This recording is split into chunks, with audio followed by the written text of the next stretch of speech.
Jadi intinya adalah musonef mengatakan bahwa setiap binatang yang mati itu hukum asalnya adalah binatang hidup yang boleh dimakan dagingnya, itu hanya boleh dimakan dagingnya apabila disembelih. Nah ini kulit ya, dari hewan yang dulunya boleh dimakan tapi kemudian mati. Belum lagi makna disamak itu seperti apa, itu kan Disamak maklum disamak maklum. Ad-dibahu maklum wasu'alu anhu bid'ah. Ya, dengan disamak itu sudah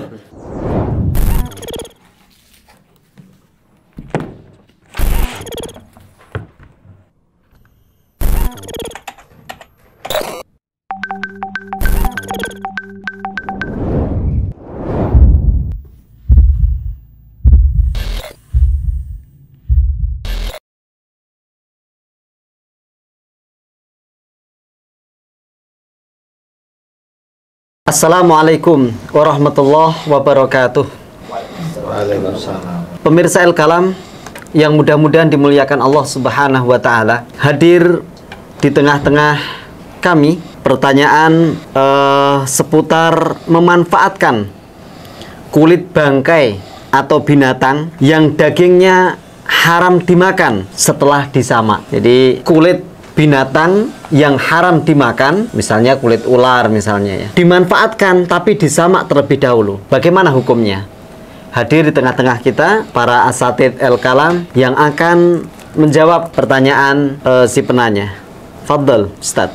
Menurut mazhab Syafi'i dalam matan kitab Zubat karya Ibnu Ruslan Asy-Syafi'i, jadi kulit bangkai selain babi daratan dan selain anjing, jika disamak dengan bihirif, dengan sesuatu yang keset, yang keset, itu bisa menjadi suci. Kemudian dalam kitab Fathul Qorib juga disebutkan wajuludul maitati kulluha tathuru biddabahi sawa'un fi dzalika maitatu makulil lahmi wa ghairihi. Kulit bangkai semuanya itu bisa menjadi suci dengan disamak, baik itu bangkai yang boleh dimakan atau yang tidak boleh dimakan, kecuali tadi ya khinzir atau babi dan anjing. Imam Nawawi dalam Majmu' Syarah Muhadzab beliau mengatakan qala musannif rahimahullah taala kullu hayawan najisin bil mauti tahura jilduhu bidibagi wa huwa ma adal kalb wal khinzir liqauli sallam ayyuma ihabin tubigo faqat tahura wali anna dibag yahfadu sihhata alal jildi kal hayati sumal hayati tadfa'u najasah anil jildi faqadzalika dibag wa amal kalb wal khinzir wa ma tawallada minhuma aw min ahadihima fala yadhur. Jadi intinya adalah musannaf mengatakan bahwa setiap binatang yang mati itu hukum asalnya adalah najis ya, kemudian kulitnya bisa dimanfaatkan dengan cara mensucikannya adalah dengan cara menyamak, kecuali bangkai anjing dan babi. Mungkin menguatkan kembali di keterangan itu yang diharamkan al-kalb wal khinzir. Kemudian ada wama tawallada minhuma. Maksudnya wama tawallada minhuma itu apa? Jadi untuk memperluas lagi pemanaan dari kalb wal khinzir, yaitu pernikahan dari keduanya. Persilangan antara anjing dan babi gitu kan. Aumin ahadima. Nah, aumin ahadima ini menguatkan kembali, jadi perlu berhati-hati ketika memang ada suatu hewan yang dikawinkan dengan salah satu dari anjing atau babi tersebut. Jadi apapun nanti keluarnya hewan itu tetap dihukumi hukum najis seperti itu. Wallahu a'lam bishawab. Mungkin saya berbeda dengan yang sudah disampaikan ustadz-ustadz sekalian.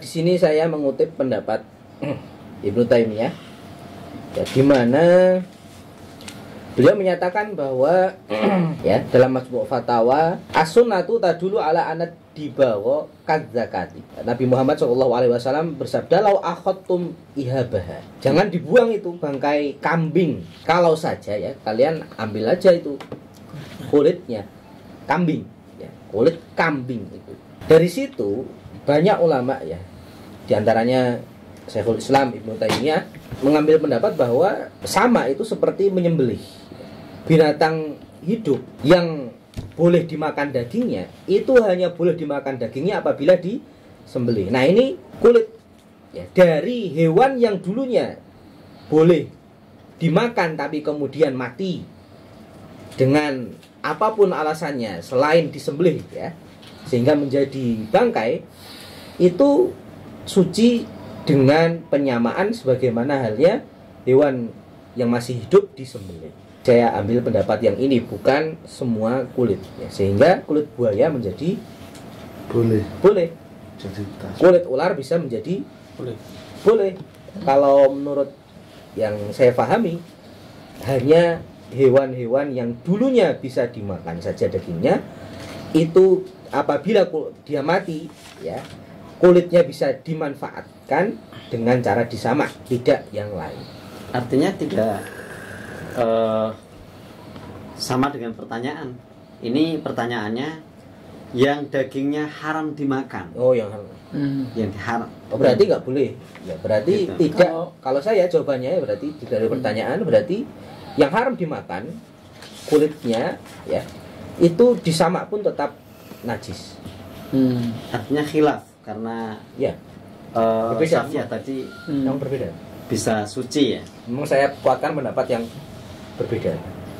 Ya, kalau ngelihat redaksinya terlalu umum Ada ya. dua pendapat. Kalau ngelihat redaksi hadisnya kan ayyuma ihabin tubir ya. Kulit apapun disamak kata Nabi faqat tahur. Dan memang itu dibahas di kitab Subulus Salam yang ditulis Syekh Al-Imam Al-Alim As-San'ani. Beliau di sana memang banyak menukil ucapan, di antaranya asal tidak babi, nggak tahu kenapa dikecualikan untuk babi sama anjing, maka binatang apapun kalau disamak ya jadi suci. Kalau suci berarti bisa diperjualbelikan, bisa dimanfaatkan, bukan berarti dimakan loh ya, bukan untuk dimakan ya. Tapi ya ini hasanah ya, hasanah, masya Allah. Ada pendapat lain yang mengatakan demikian, tapi memang itu pendapat yang ramai sekali ya. Ada yang tetap suci bagian atasnya, tapi bagian yang nempel daging najis dan sebagainya. Itu pendapat banyak sekali. Belum lagi makna disamak itu seperti apa, itu kan Disamak maklum, disamak maklum. Adibahu maklum basu'alu anhu bid'ah. Ya, disamak itu Disamak sudah itu proses kimiawi yang sudah ribuan tahun umat manusia tahu. Tidak usah kita bahas kalau itu penyamaan. Orang tahu disamak. ada yang berpendapat dipisahkan dari dagingnya, toh itu udah Ya memang di antara prosesnya adalah dipisahkan dari daging. Tapi Nah. yang di masa sahabat itu dengan Macam-macam prosesnya. Kalau biji-bijian atau daun-daunan kalau sekarang dengan bahan-bahan kimia dan lain sama, efeknya sama. Tapi ini sekedar cerita sedikit aja. Bentar dulu,